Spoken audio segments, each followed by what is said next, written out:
जहर मुक्त खेती से निकलकर किसानों को प्राकृतिक खेती का संदेश देने के उद्देश्य से जिला भिवानी में गुजरात के राज्यपाल आचार्य देवव्रत ने एक कार्यक्रम में शिरकत करते हुए कहा कि अब समय आ गया है कि जब उन्हें अपनी खाद्य उत्पादन को शुद्ध करके बीमारियों से बचना होगा, क्योंकि आज के समय में कैंसर व हार्ट अटैक जैसी बीमारियों का बढ़ना रासायनिक खेती का नतीजा ही है। उन्होंने कहा, जिस प्रकार से जंगल के पौधे बगैर खाद के कम पानी में पूर्णतः उत्पादन देते हैं, वैसे ही अब हमें प्राकृतिक खेती की तरफ कदम बढ़ाना होगा।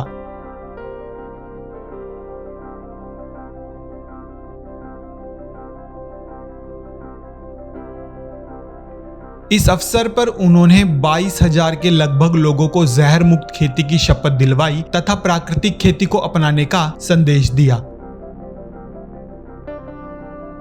गुजरात के राज्यपाल आचार्य देवव्रत ने कहा कि 60 के दशक से पहले जो खेती होती थी, उस समय cancer, heart attack, BP, sugar जैसी बीमारियां लोगों में नहीं पाई जाती थी। इसलिए अब हमें रासायनिक खेती से आगे बढ़कर जैविक खेती से भी एक कदम आगे प्राकृतिक खेती को अपनाना होगा।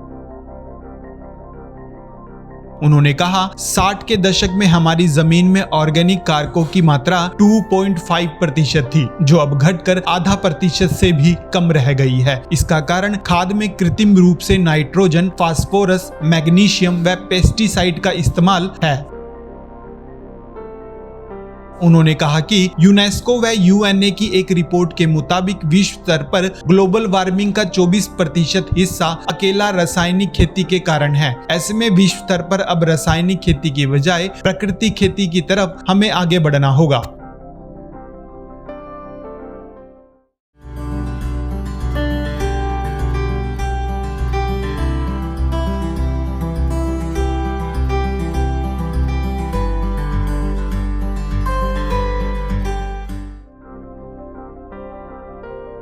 इस मौके पर आचार्य देवव्रत ने और कुछ क्या कहा, आइए वो भी सुनते हैं। विश्व स्तर की एक रिपोर्ट आई है जिसमें आया कि 24% ग्लोबल वार्मिंग के लिए, जलवायु परिवर्तन के लिए रासायनिक खेती जिम्मेदार है। और अभी यूनेस्को की, यूएनओ की एक रिपोर्ट आई है कि जैसे किसान भारत में और दुनिया में यूरिया, डीएपी, जहर डाल करके खेती कर रहा है, यदि अगले 40-50 साल यूं ही करता रहा तो सारी धरती ऐसी हो जाएगी जैसे घर का फर्श होता है। एक तिनका भी धरती पर नहीं बचेगा तो क्या खाएंगे, कैसे जिएंगे? आप कल्पना करके देखो। ये जो मैं चर्चा कर रहा हूं, ये सब साइंटिफिक, वैज्ञानिक बातें आपके बीच में रखूंगा। जब भगवान प्रकृति जंगल के पत्ते के पौधे में सारे तत्वों की पूर्ति करती तो मेरे खेत में क्यों नहीं करेगी? जो नियम जंगल में काम करता है वही नियम हमारे खेत में करना चाहिए। इसका नाम है प्राकृतिक खेती। समझ में आई बात? ये है प्राकृतिक खेती।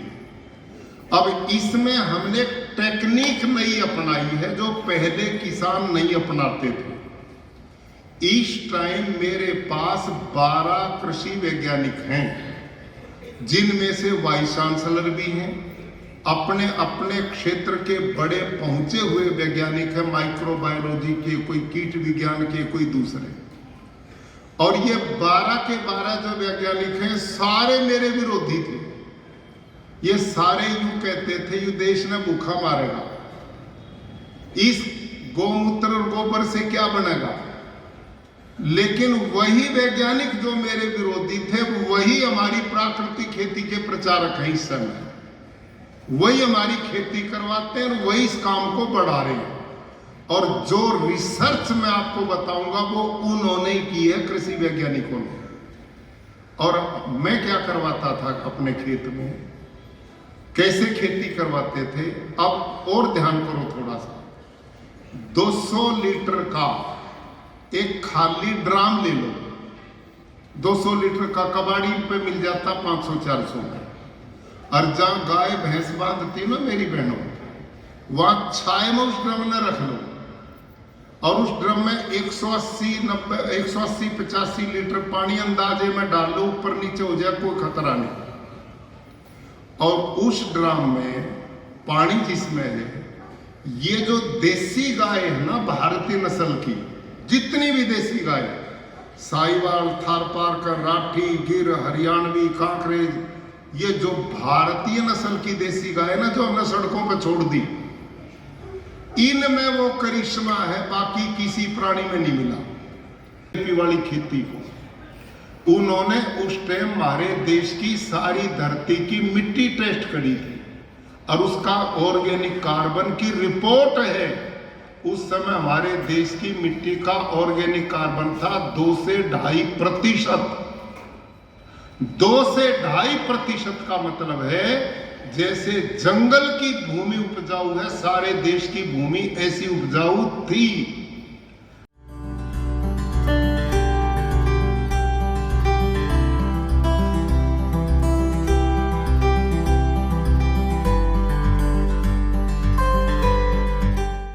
लागू करना चाहती थी।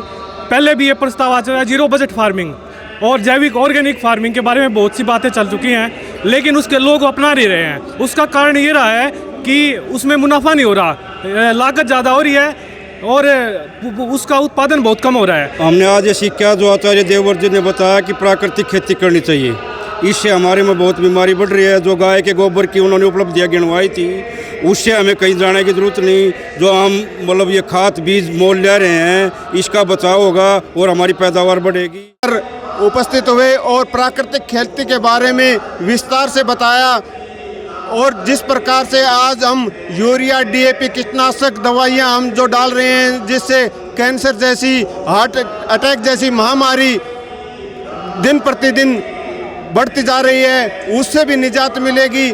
और प्राकृतिक खेती में बहुत ही कम खर्चे से हम खेती का उत्पादन करेंगे। हमने यहाँ पर शपथ भी ली और हम जितने भी हमारे साथी हैं, किसान भाई हैं, उनको भी हम बताएंगे कि प्राकृतिक खेती की तरफ रुझान करो, क्योंकि जो गौमूत्र और गाय के गोबर से जो प्राकृतिक खाद बनती है, उसमें हमारा खर्चा भी बहुत ही कम, 1 किले में कम से कम 1000 या 1200 रुपये का खर्चा आएगा। और अब हम कम से कम 10 से 12 हज़ार रुपये की कीटनाशक दवाइयाँ डाल रहे हैं, उससे भी निजात मिलेगी। आज प्राकृतिक खेती जो जिस प्रकार रसायन डाली जा रही है, यूरिया डाली जा रही है, उससे किसानों के और पूरे देश की स्वास्थ्य खराब हो गया है। इसके लिए आज देवव्रत आचार्य जो गुजरात के गवर्नर है, उन्होंने शपथ दिलाई है कि प्राकृतिक खेती करने।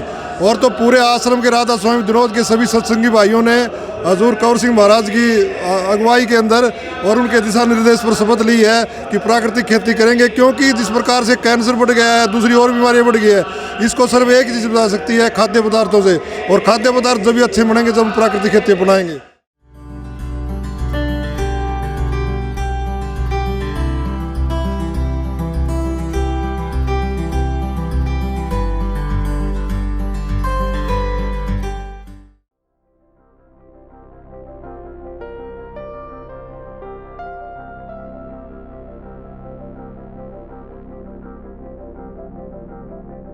आपको बता दें कि आचार्य देवव्रत की प्राकृतिक खेती के मॉडल को पूरा देश अपनाने लगा है, जिसके परिणाम भी सामने आने लगे हैं। लेकिन आज भी कुछ किसान ऐसे हैं जो रासायनिक खाद का इस्तेमाल ज्यादा कर रहे हैं।